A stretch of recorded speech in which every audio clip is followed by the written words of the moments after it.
Bantuan alat kesehatan dari Kepala Staf Angkatan Darat Jenderal Andika Perkasa ini diterima langsung oleh Kasdam 14 Hasanuddin, Brigjen Andi Muhammad, dan diserahkan kepada Kakesdam 14 Hasanuddin.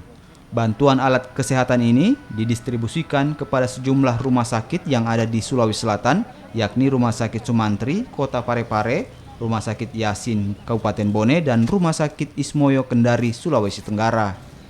Alat kesehatan berupa alat tes swab, sarung tangan, rapid test, dan APD ini diperuntukkan untuk tenaga medis di rumah sakit rujukan pasien COVID-19.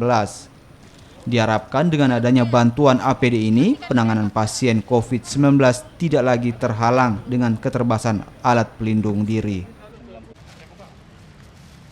Yang sudah kami verifikasi untuk di Pelamonia berisi swab, kemudian sarung tangan, rapid test, APD, kacamata, masker, sarung tangan non steril, kemudian 2 obat yaitu kloroquine dan azithromycin, sarung kaki, sarung tangan, face shield, masker KN95 dan kantong jenazah.